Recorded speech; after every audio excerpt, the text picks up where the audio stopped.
Donc notre sujet du jour porte sur Microsoft Power BI. On est d'ailleurs Gold partenaire Microsoft. Pour vous présenter ici, on a un cabinet d'expertise numérique avec 7 agences en France et plus de 450 collaborateurs dans nos différentes agences. On accompagne les entreprises dans leur transformation numérique en développant des services numériques pour leurs collaborateurs, partenaires et clients. Donc pour ça, nos experts ont les compétences et expertises nécessaires, bien entendu, pour gérer de bout en bout vos projets, de l'étude, la conception, mise en production et la conduite du changement pour l'adoption des outils et services par les utilisateurs. Et donc aujourd'hui, nous faisons un focus sur notre expertise data avec donc Sébastien et Michael. Je vous laisse la parole. Oui, merci Noémie et bonjour à tous d'être aussi nombreux ce matin. Donc du coup, aujourd'hui, pour ce webinaire que l'on fera à deux avec Michael, pour les présentations, donc je suis Sébastien Ancenet du pôle data sur le site ASI de Lyon et j'interviens sur de la mise en place de solutions BI de bout en bout autour des solutions Microsoft, ainsi que sur de l'expertise et du conseil sur ces solutions-là. Voilà en deux mots, j'ai plusieurs casquettes, mais voilà en deux mots mes différentes interventions. Michael, je te laisse te présenter rapidement et puis Oui, on enchaîne. bonjour, Michael Girardi. Donc, je travaille moi aussi sur Microsoft Power BI, plus spécialement sur Power BI. Je suis certifié aussi Power BI et je travaille principalement sur du développement de reporting pour différents clients. Très bien. Alors aujourd'hui, pour ce webinaire sur Power BI, nous allons parler essentiellement de deux sujets. Les bonnes pratiques d'industrialisation autour de la notion d'espace de travail, on va beaucoup insister là-dessus. Et en deuxième partie, Michael vous expliquera comment on peut améliorer l'expérience utilisateur avec toujours Power BI. On aura bien donc deux parties sur cette présentation ce matin. Donc on a pas mal de choses à voir ensemble et à vous expliquer, mais on va tenter de respecter le timing qui était convenu. Alors en préambule peut-être, je souhaitais rappeler que l'outil Power BI se place au sein de ce qu'on appelle la Power Platform. Donc avec notamment trois autres outils, Power Apps, Power Automate et les agents virtuels. Donc Power Apps, ça permet la création d'applications en ligne en mode no-code ou low-code. Power Automate, lui, permet d'automatiser des workflows avec la mise en place de déclencheurs et d'actions. Et les agents virtuels, c'est par exemple les chatbots. Donc tous ces outils sont bien intégrables entièrement dans Teams et font partie intégrante de la Power Platform de Microsoft. Toujours en préambule, un petit rappel sur les différents composants qui sont dans Power BI. Donc, quels sont les outils qu'on retrouve dans cet outil? Quand on parle de Power BI, on a essentiellement 4 composants distincts. On a le desktop, le Power BI Desktop, qui est le client lourd de création et de conception de visuels, de datasets, ainsi de suite. On a le service Power BI, qui elle, est la plateforme SaaS qui permet d'héberger et de déployer du contenu. On a l'application mobile Power BI qui existe sous Android et iOS, qui permet d'avoir à disposition nos rapports sur des applications mobiles. Et on a ce qu'on appelle le Report Server, qui est la plateforme, elle, locale de déploiement de contenu. Donc, on a bien 4 outils différents qu'il est important de garder en tête quand on parle de Power BI. Alors, entrons dans le vif du sujet et sur les bonnes pratiques d'usage et de mise en place des espaces de travail. C'est une question qu'on nous pose souvent, comment organiser et utiliser les espaces de travail sous Power BI. On va regarder tout cela ensemble. Avant tout, pour commencer, il nous faut définir clairement ce qu'est un espace de travail, à quoi ça correspond et qu'est-ce que c'est exactement. Alors on peut en parler grandement, mais on peut le définir en fait avec 4 grands points. C'est un endroit en fait de collaboration où on va inviter les utilisateurs à venir collaborer et travailler ensemble. C'est un lieu de partage de contenu. C'est un lieu où on va définir aussi des niveaux d'accès différents suivant les personnes, donc de la lecture ou en modification. Et c'est aussi un lieu où on va pouvoir mettre en place des rafraîchissements automatiques de la donnée. Donc en résumé, c'est un environnement pour héberger et partager du contenu qu'on aura créé avec Power BI. Je rappelle simplement qu'une licence est tout de même nécessaire pour pouvoir créer ou même simplement accéder à un espace de travail. Sinon, on n'y a pas droit. La gestion des droits est relativement simple sur un espace. Elle est basée sur la notion de rôle, pour indiquer qui peut faire quoi. Donc on associe, on affecte des rôles à des personnes ou à des groupes. Cela peut être des personnes nommées, des utilisateurs individuels, ou bien sûr des groupes. Donc des groupes de l'Active Directory, des groupes issus de Microsoft 365, des Office Groups, voire même des listes de diffusion. Alors, dans les bonnes pratiques, on essaye toujours d'affecter des groupes et non pas des utilisateurs nommés. L'administration et la gestion est beaucoup plus simple et plus souple lorsqu'on en fait ça, puisque le travail en fait, de gestion des affectations est reporté dans l'Active Directory et on n'a pas à le faire au sein de Power BI. Donc, c'est beaucoup plus simple et plus souple. Toujours dans les bonnes pratiques, on associe généralement, en tout cas c'est ce qu'on observe et ce qu'on met en place chez nos clients, on associe un espace suivant 3 facteurs, soit par métier ou secteur fonctionnel, contrôle de gestion, un espace par commerce ou par marketing, ainsi de suite, soit par entité structurelle, par filiale par exemple, ou alors par zone géographique, par site de production. Alors, je le disais tout à l'heure, les droits se basent sur des rôles. Alors, il en existe 4 qui sont prédéfinis au sein du service Power BI, qui vous sont présentés ici dans un ordre dégressif en termes d'octroiement des droits. Donc, on va retrouver le rôle administrateur, bien évidemment, qui a accès à tout, peut tout créer, tout casser. Par les astuces, mais les bonnes pratiques toujours, moi je conseille toujours d'en avoir au moins 2 administrateurs qui sont définis sur l'espace de travail pour éviter de se retrouver bloqué lorsqu'un administrateur part. Si on n'en a plus du tout sur un espace de travail, on peut se retrouver bloqué. Donc, toujours essayer d'en avoir au moins 2. On va retrouver le rôle membre qui, lui, peut faire tout ce que peut faire l'administrateur, sauf la possibilité de modifier ou de supprimer un espace, il ne peut pas le faire, et il ne peut pas ajouter ou supprimer des utilisateurs. Derrière, on va retrouver le 3e rôle qui s'appelle collaborateur ou contributeur. On retrouve parfois les 2 noms dans la presse. Lui peut faire tout ce que peut faire le membre, mais pas changer les autorisations, changer les droits. Il ne peut pas publier ou même modifier une application Power BI, ça on en parlera un peu plus en détail tout à l'heure, et il ne peut pas partager d'éléments. Et enfin, le dernier rôle de lecteur ou de visionneur, lui, bien sûr, il a un accès qu'en lecture, il ne peut pas modifier ou créer du contenu et il n'a pas la possibilité de copier aussi du contenu ou de rafraîchir du contenu. Donc, c'est vraiment un accès en lecture seule pour pouvoir consommer des rapports. Je rappelle que tout utilisateur doit avoir une licence Power BI, même s'il a juste le rôle lecteur. Il lui faut quand même une licence. D'accord ? Autre chose aussi qui me vient à l'esprit, si une personne appartient à plusieurs groupes, mais avec des rôles différents, elle reçoit toujours le niveau d'autorisation qui est le plus élevé. Alors, quand on parle de contenu, cela concerne quoi, justement? Qu'est-ce qu'on va avoir dedans? Eh bien, on va avoir des rapports Power BI, bien évidemment, des rapports analytiques, interactifs. On pourra vous faire la démo tout à l'heure avec Michael. On a des rapports paginés, qui, eux, sont des rapports plus opérationnels, préconçus avec un ensemble de filtres qui est proposé à l'utilisateur. C'est le genre de rapport idéal pour des grands tableaux, bien formatés, pour pouvoir s'imprimer correctement en PDF, bien fait au pixel près, par exemple. On va avoir aussi des dashboards. Donc, le principe du dashboard, c'est d'épingler des visuels qui ont été pris sur plusieurs rapports au sein d'une même vue.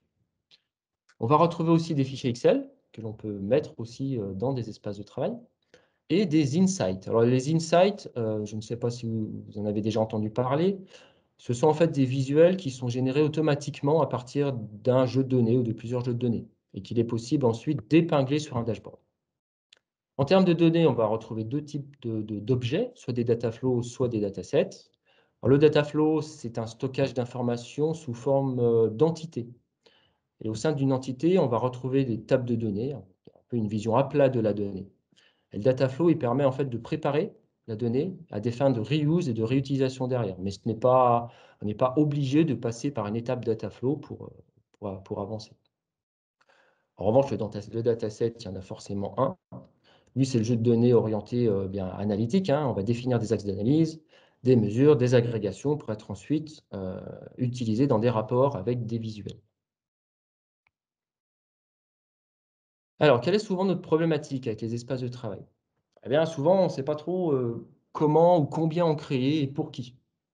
Alors, il faut d'abord connaître un petit peu les contraintes qu'il existe sur un espace de travail pour pouvoir aller plus loin. L'une des premières choses à bien considérer, c'est qu'il est vu comme un ensemble. C'est-à-dire que tous les éléments qui sont à l'intérieur en font partie intégrante et on ne peut pas les diviser pour les rendre plus atomiques, pour pouvoir, par exemple, gérer plus finement les autorisations. On ne peut pas. Alors, il existe bien la solution du partage spécifique, hein. On peut, par exemple, partager un seul rapport à une personne. Mais ce n'est pas vraiment une solution parce que c'est un peu basique. Et en plus de ça, c'est laborieux à mettre en place parce qu'on doit le faire élément par élément. On ne peut pas faire un partage de masse. Alors, comment, du coup, on peut s'organiser? Le bon usage, eh bien, c'est de multiplier les espaces. Ça va être notre première étape, en fait. C'est d'arriver à bien cibler qui sont les audiences pour pouvoir les regrouper, en fait, après, au sein d'un même espace. Par exemple, avoir un espace commerce pour cibler les commerciaux avec leur contenu et leur rapport à l'intérieur. Idem pour service qualité, on peut imaginer la même chose. Alors, la gestion de la sécurité, j'en parle parce qu'on me pose souvent la question, c'est-à-dire le fait qu'un commercial, par exemple, ne puisse voir que son secteur, ça reste au sein de l'espace concerné. On n'a pas à créer un autre espace pour ça. Cette partie de sécurité, elle est liée en fait au jeu de données et non pas à l'espace. Donc ça, c'est quelque chose qui est à part et qui n'intervient pas dans notre choix et les bonnes pratiques sur les espaces. L'avantage aussi de multiplier les espaces, c'est qu'on va pouvoir régler plus finement la charge de travail. Par exemple, si le chargement ou la navigation dans les rapports qualité sont un peu plus gourmands en temps, on va pouvoir augmenter la capacité de cet espace qualité, d'accord? Mettre plus de CPU et plus d'espace disque. Chose qu'on ne peut pas si tout est dans un seul espace de travail, bien évidemment. Une autre bonne pratique aussi, c'est d'essayer de réserver un espace un espace qui lui sera dédié à la data, dédié aux données. Il pourra être accessible ensuite depuis les autres espaces de travail. Donc là, dans mon petit exemple, hein, les rapports qui sont dans l'espace commerce peut utiliser un jeu de données qui, lui, se trouve dans l'espace data. On peut même imaginer en fait la mise en place de plusieurs espaces de travail en cascade, d'avoir un espace data générique avec du référentiel, qui se suit ensuite par un autre espace data commerce, qui lui est plus sera orienté préparation de données pour les commerciaux, idem pour la qualité. On peut imaginer plusieurs choses comme ça en cascade. Alors, l'idée, dans cette bonne pratique, vous avez bien compris, c'est de construire en fait un réceptacle de données commun pour bien sûr augmenter le use, hein, la réutilisation du travail qui a été fait en amont, notamment tout ce qui est traitement et préparation de la donnée pour la rendre propre. On évite ainsi la redondance et on augmente la consistance de la donnée. Et bien sûr, la maintenance et l'évolution, pour tout ce qui est modification, est beaucoup plus facile parce qu'on est concentré sur un seul espace de travail. Donc en conclusion, il ne faut surtout pas hésiter, quand c'est possible, à créer des espaces qui seront donnés à la data. Et bien sûr, dans cet espace, on n'y retrouvera que des jeux de données ou des data flows, hein, aucun rapport. Sur ces espaces, on affine bien sûr les autorisations pour que seules les personnes en charge de la donnée puissent y accéder. Alors, comment peut-on gérer maintenant les notions d'environnement, de développement et de production? Toujours, bien sûr, au sein du service Power BI. Alors, on pourra en parler longuement, mais on distingue généralement deux possibilités, deux solutions. Alors, soit en utilisant encore les espaces de travail. Donc, dans chaque espace de travail métier, on va le faire en double, un de développement et un de production. Alors, ça peut être fastidieux à gérer parce que les droits d'accès, vous avez bien compris, il faut les gérer en double, hein, à gauche et à droite. Et attention à ne pas trop s'y perdre, parce que si on a déjà beaucoup d'espaces métiers et qu'on doit tous les doubler, on risque d'en avoir beaucoup. En revanche, l'avantage, c'est qu'on aura la possibilité d'utiliser ce qu'on appelle les pipelines de déploiement. Je ferai un petit focus dans 5 minutes là-dessus, et c'est assez nouveau et c'est bien conçu pour ça. L'autre possibilité, c'est de passer par la notion d'application Power BI ou d'apps Power BI. Là, du coup, l'espace de travail va devenir un endroit de création et de collaboration, une sorte de bac à sable sur lequel on va inviter des key users à venir tester et recéter le contenu qu'on aura mis dedans, et les contributeurs qui, eux, vont amener du contenu. Et on va avoir l'apps qui, elle, va correspondre à l'environnement de production. Alors justement, on va rentrer un peu plus en détail sur qu'est-ce que c'est qu'une apps. une apps Power BI. Une apps Power BI, on peut le voir comme un ensemble de contenus que l'on va packager au sein d'une même collection. On va regrouper dans un même endroit en fait des rapports et des dashboards. Donc, elle est vraiment faite, cette application, pour être distribuée à un large public, un public consommateur de rapports, pas des gens qui vont venir rajouter du contenu. Pour voir cette application comme un produit fini, en fait, comme un site web qui va masquer toute la notion d'espace de travail, de jeu de données, tout ça, en fait, qui n'intéresse pas l'utilisateur final. Lui, ce qu'il veut voir, c'est son rapport et naviguer dedans. Donc, c'est vraiment fait pour un produit fini comme ça. Et ce qui est important aussi, c'est que toute la gestion des autorisations et des droits est complètement décorrélée de ce qu'on aura mis dans l'espace de travail. Donc, on va pouvoir définir d'autres droits d'accès dans cette application Power BI. La création et la publication d'une app, c'est très simple, hein, elle se fait depuis l'espace en question. On coche simplement visuellement le contenu que l'on souhaite embarquer dedans, les rapports et les dashboards, et on va définir des autorisations d'accès dessus. Toujours pareil, en utilisant soit des groupes, soit des utilisateurs nommés, mais on privilégie dans la bonne pratique les groupes. Puis on publie l'application qui compte sur un bouton, très simple. Le point clé, et c'est là où je reviens sur la notion de séparation d'environnement, c'est qu'un changement le changement sur un contenu de l'espace de travail ne va pas affecter l'application tant qu'on ne l'a pas republié. On a donc bien une séparation entre l'environnement de test qui reste notre espace de travail et l'environnement de production qui, lui, est l'apps Power BI.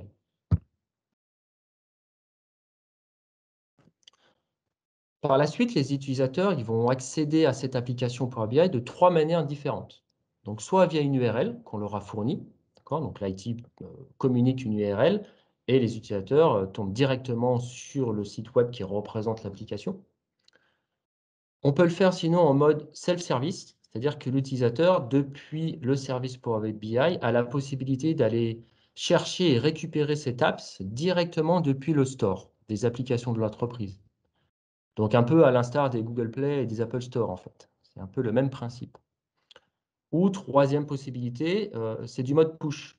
C'est-à-dire on va pousser de manière automatique l'application sur le compte Power BI de tous les utilisateurs. Ils vont le recevoir, ils vont le retrouver automatiquement dans leur compte Power BI, sur leur compte. Alors, je vous parlais tout à l'heure des pipelines de déploiement. On va faire un petit focus là-dessus. Alors, les pipelines, en fait, il s'agit d'un outil qui permet de gérer le cycle de vie du contenu qu'on leur retrouve justement dans les espaces. Donc, c'est assez nouveau de fin d'année dernière et ça commence à prendre de l'ampleur. Alors, dans le principe, les pipelines vont créer des clones du contenu de l'espace de travail pour ensuite pouvoir l'utiliser dans différentes étapes du pipeline. Là, dans mon exemple que je vous affiche à l'écran, on a 3 étapes. On a une étape de développement, une étape de test ou une étape de production. Alors, on parle d'étapes, des fois on parle aussi de phases, c'est la même chose. On n'est pas obligé d'en avoir que 3, là j'en ai 3 dans mon exemple, on pourrait en avoir que 2, hein, une phase de développement, une phase de production, et c'est tout. Il faut à minima, il en faut au moins 2. Alors, lors du déploiement, en fait, d'une étape à une autre, tout le contenu et les liens qui sont présents entre eux vont être copiés et déployés vers la cible. Donc les rapports et les jeux de données notamment. On peut soit tout déployer, soit déployer qu'un seul élément que l'on coche parmi la liste des éléments qui s'affichent. À chaque étape, en fait, est associé derrière un espace de travail. Et c'est ça l'intérêt. Dans mon exemple ici, je reviens dessus, j'ai trois étapes, 3 phases. Donc en fait, derrière, j'ai 3 espaces de travail. J'ai un espace de travail pour mon développement, pour ma test et pour ma production. Et on va gérer les mises en recette ou les mises en prod avec un déploiement d'une étape vers une autre, de la gauche vers la droite. Au sein de chaque étape, on a un petit aperçu des éléments qui sont présents à l'intérieur et notamment la date du dernier déploiement qui a été fait. Pour information, cette fonctionnalité de pipeline, elle est disponible que sur une capacité premium dans Power BI. Si vous ne la retrouvez pas, c'est que vous n'avez pas cette licence premium à disposition. Alors bien évidemment, les étapes entre elles, elles peuvent avoir des configurations différentes. Par exemple, chaque étape peut avoir des bases de données différentes ou des paramètres de requête qui sont différents, c'est bien normal. Alors pour cela, pour gérer ça, on va mettre en place des règles. La configuration des règles de déploiement, elles permettent d'appliquer les modifications qui ont été faites sur le contenu, mais tout en conservant les valeurs de certains paramètres que l'on veut conserver justement. Un exemple typique, c'est dans notre étape de test, on pointe peut-être sur une source qui est une base de test, et en prod, on tape sur une base de production. Donc si ça, c'est bien mis et géré correctement au sein de mon jeu de données, on a un paramètre avec une certaine valeur, et lors de mon déploiement, les valeurs vont être conservées sur chaque étape. Pour terminer sur cette notion de pipeline de données, je ne vais pas en dire plus. Ce qu'on peut noter, c'est que l'interface nous affiche aussi automatiquement les différences qu'il existe entre le contenu de 2 étapes. Et cette comparaison, elle nous montre d'une manière très simple, eh bien, le nombre d'éléments qu'il y a en plus ou en moins entre les 2 étapes, et ceux qui n'ont pas subi de modification. On arrive à la deuxième partie de ce webinaire. Je vais passer la main à Mickaël, qui va vous expliquer, vous montrer comment on peut améliorer et jouer sur l'expérience utilisateur dans les visuels qu'on retrouve dans Power BI. D'accord. Mickaël, je te passe la main. Je te laisse la main dessus. Alors, rebonjour. Donc, du coup, on va essayer d'améliorer l'expérience utilisateur. Alors, améliorer l'expérience utilisateur, par quoi ça passe? Ça passe avant tout par améliorer l'utilisation de vos rapports. Alors, comment on améliore l'utilisation de nos rapports? Eh bien, c'est très simple. Il faut, première chose, limiter le nombre de visuels sur la page pour ne pas la surcharger. On va aider l'utilisateur à avoir une meilleure lisibilité de notre rapport. Donc, on va souvent retrouver chez des clients des rapports, enfin des pages de rapports qui vont présenter 8, 9, 10, voire 15 visuels différents. C'est beaucoup trop, on va plutôt se limiter à 5, 6 pour garder une cohérence pour l'utilisateur et une meilleure performance à l'affichage. Donc ensuite, on va aider l'utilisateur à comprendre l'intérêt de notre rapport et à comprendre comment il fonctionne. Troisième chose sur laquelle on peut améliorer les choses, c'est améliorer la navigation. Alors, on peut améliorer la navigation soit en mettant des boutons pour flécher le chemin dans lequel on souhaite que l'utilisateur passe, ou alors on peut tout simplement utiliser une voie de navigation, un slicer qui va nous permettre de passer d'une page à l'autre. Donc, on va pouvoir rendre notre report plus dynamique en utilisant plusieurs contenus. Donc, la première chose qu'on va pouvoir mettre en place pour gagner de la place, c'est un menu dynamique. Alors, quand je parle d'un menu dynamique, c'est un menu pop-up qui va s'afficher ou se désafficher en cliquant sur un bouton. Ensuite, on va pouvoir mettre un panneau d'aide à l'utilisateur. Ce panneau d'aide va expliquer à l'utilisateur à quoi sert notre page, quelles sont les fonctionnalités de notre page et qu'est-ce qu'il est possible de faire sur cette page. Ensuite, on va rajouter des infobulles ou des tooltips qu'on peut retrouver sur des visuels. Donc, c'est des petites pages de rapport qui vont s'afficher lorsqu'on va passer sur un visuel. Ou on va retrouver des infobulles sur des en-têtes de rapport. Ça va nous permettre de donner plutôt des indications sur le visuel en question. Ensuite, on va traiter de l'extraction de données. Donc, ça va nous permettre de faire un focus sur une donnée. On appelle ça le drill through. En dernier temps, on va créer des mesures interactives.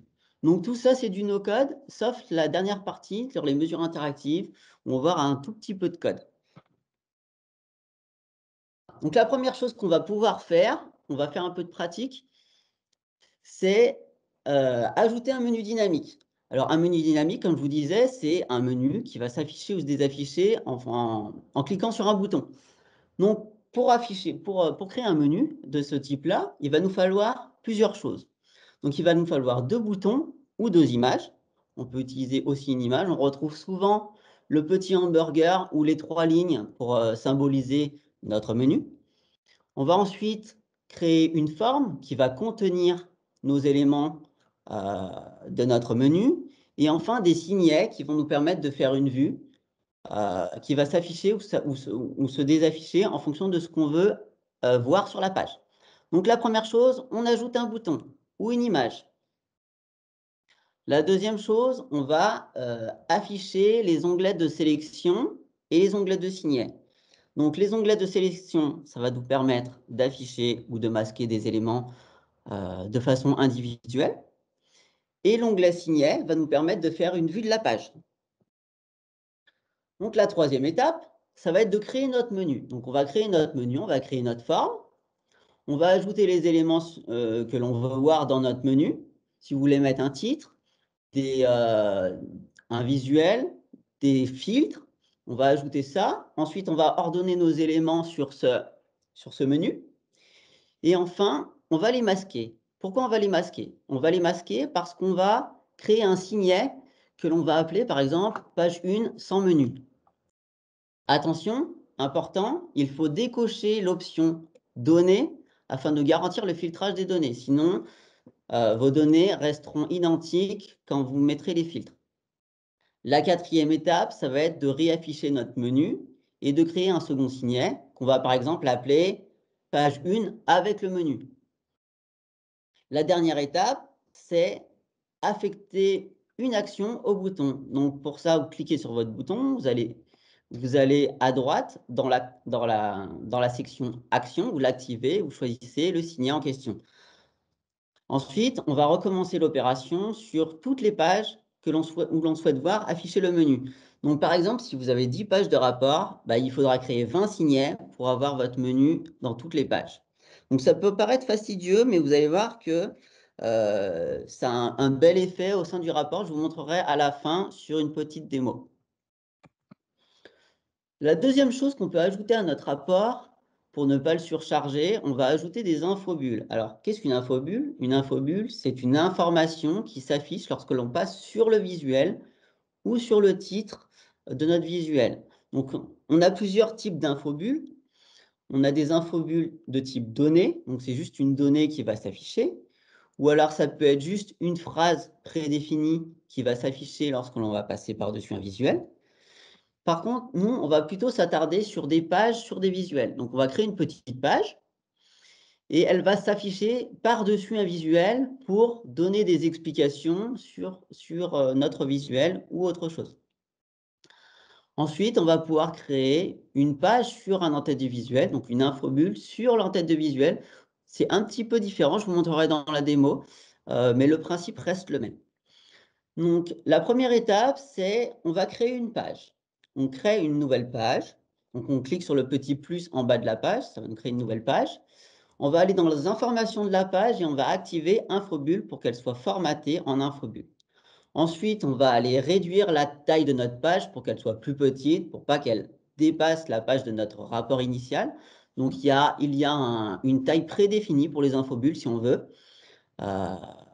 C'est l'idéal pour l'affichage par-dessus un visuel. Ensuite, on va sélectionner les données que l'on veut voir et les insérer dans notre page. Donc, ça peut être un tableau, une image, des métriques ou tout simplement des phrases pour expliquer notre rapport. Ensuite, on va assigner l'infobulle au visuel souhaité. Donc, pour ça, on va cliquer sur le visuel sur lequel on souhaite voir afficher l'infobulle. On va aller dans Infobulle, dans le menu à droite, on va l'activer et on va sélectionner la page en question. Donc, troisième chose qu'on peut ajouter pour avoir de l'interaction au sein de notre rapport, c'est l'extraction de données. Alors, l'extraction de données, ça sert à quoi? Alors, l'extraction de données, ça permet de créer une page dans notre rapport qui va se concentrer sur une entité spécifique. On va pouvoir faire le focus sur un fournisseur, un client ou un fabricant. Ça va nous permettre de faire le focus sur un point de données dans une autre page de notre rapport, tout en conservant notre contexte. Donc, comment on fait ça? Donc, la première étape, c'est de créer une page ou un rapport dans lequel on va créer le focus. Donc, important, si vous souhaitez faire le focus dans un autre rapport, c'est possible. Par contre, il faut activer l'option interrapport Et deuxième chose qu'on ne connaît pas forcément, il faut un dataset qui ait le même nom et qui utilise les mêmes données. Mais c'est possible. Ensuite, la deuxième étape, on va ajouter les champs sur lesquels on souhaite faire le focus. Donc, par exemple, ici, on va faire le focus sur notre discipline, par exemple, ou notre Olympiade. Là, important, il faudra activer l'option « Garder les filtres » pour conserver les filtres quand on va passer d'une page à l'autre. Une fois que notre filtre est installé, vous allez voir sur votre page, un petit bouton en forme de flèche va s'afficher automatiquement en haut à gauche de notre page. C'est un bouton en fait qui se crée automatiquement, qui va nous permettre de revenir à la page précédente tout en conservant nos filtres. Donc là, il est ajouté automatiquement et ça permet de revenir en arrière assez facilement. La dernière chose, pour exécuter notre extraction de données, il suffit de faire clic droit sur la donnée en question, sélectionner la page ou le rapport de focus. Donc dans notre exemple ici, on va sélectionner notre discipline, on va faire clic droit, extraire vers la page de nos athlètes pour afficher les athlètes de cette discipline. Donc, une fois qu'on est passé sur l'autre page ou sur l'autre rapport, on va voir dans l'onglet filtre que notre filtre a bien été transmis à l'autre page ou à l'autre rapport. Dernière chose que l'on va pouvoir ajouter à nos rapports, alors là, un peu de code, bien sûr, désolé. Ce sont des mesures dynamiques. Alors, une mesure dynamique, ça permet de faire beaucoup de choses. Donc, la première chose qu'on peut faire avec une mesure dynamique, c'est d'afficher plusieurs mesures en une seule. Donc, on va voir qu'en fonction de la sélection, je vous ai mis la petite sélection à côté. Donc, par exemple, dans mon premier exemple, on va pouvoir choisir en monnaie l'euro ou en monnaie une monnaie locale. Donc, en fonction de la sélection que va faire l'utilisateur, on va changer la mesure que l'on va utiliser dans notre visuel. Donc, si par exemple, si on sélectionne l'euro dans cet exemple, on va afficher la somme des coûts en euros. Si on choisit local currency, monnaie locale, on va afficher dans notre visuel la somme des coûts en monnaie locale. Ça va nous permettre de pouvoir utiliser deux mesures différentes en une seule. Cette mesure-là, on va pouvoir l'utiliser dans n'importe quel visuel, que ce soit un tableau, un graphique. Ça permet d'avoir plusieurs données en une seule mesure. Deuxième chose qu'on peut faire avec une mesure dynamique, c'est avoir des titres dynamiques. Donc, de la même manière, si je sélectionne dans ma petite sélection l'été, ici, on va afficher Jeux olympiques d'été et une sélection que l'on aura ajoutée, ici, l'édition de notre Olympiade. Si on sélectionne hiver, ça affichera les Jeux olympiques d'hiver avec notre édition. Donc, ça permet d'avoir des titres dynamiques en fonction des sélections qu'on fait pour donner plus de dynamisme à notre rapport. La troisième chose que l'on va pouvoir faire avec une mesure dynamique, ce sont des couleurs dynamiques. De la même façon, dans cet exemple, si je sélectionne l'été, eh ben, notre titre va s'afficher en rouge, ou notre donnée va s'afficher en rouge. Si l'on sélectionne l'hiver, notre titre ou notre donnée va s'afficher en bleu. Donc, après avoir vu toutes ces différentes manipulations, je vais vous montrer exactement comment on peut les utiliser dans un reporting.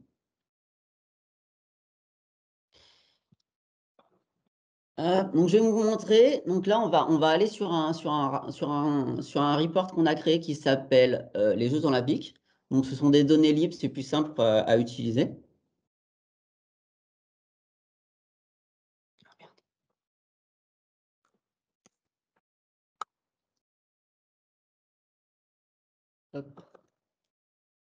Alors, donc là, on est dans un espace de travail, on n'est pas dans une app.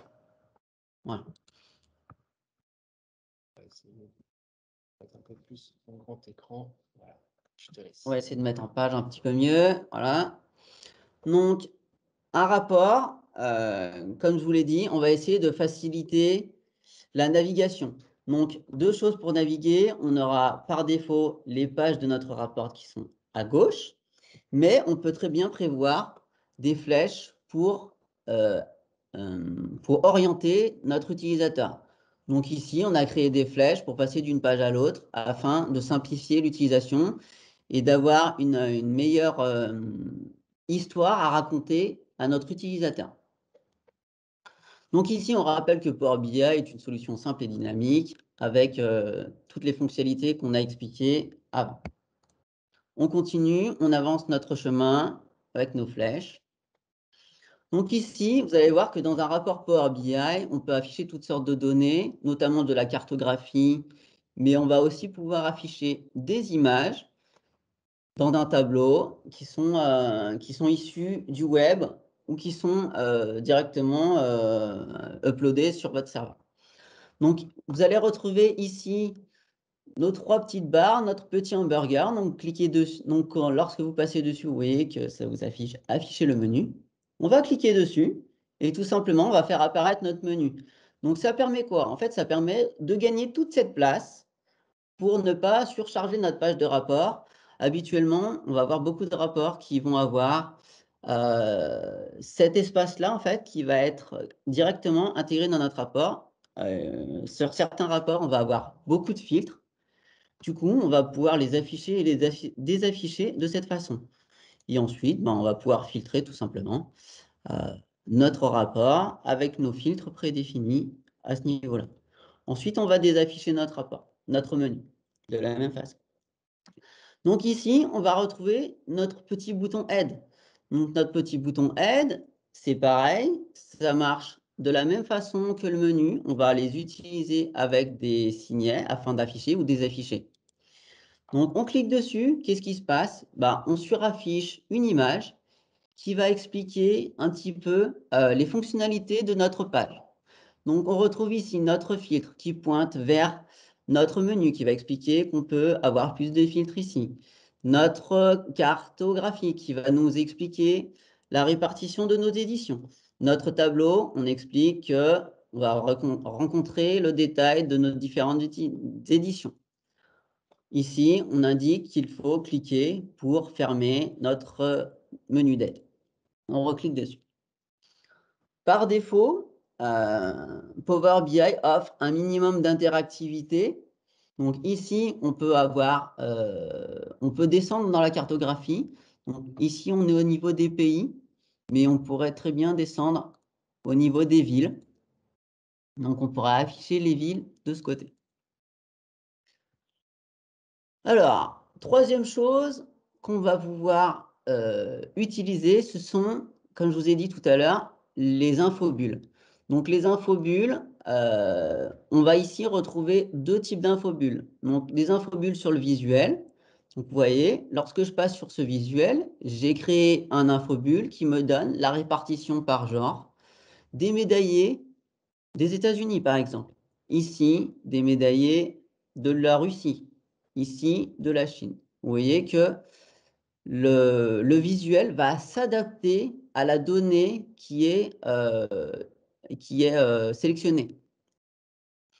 Le deuxième infobulle que l'on va retrouver ici, vous allez le voir à ce niveau-là, sur votre en-tête de visuel, c'est le petit point d'exclamation qui s'est ajouté ici. Et ça, c'est notre focus, c'est notre infobulle sur l'en-tête de visuel. Donc, à quoi ça sert?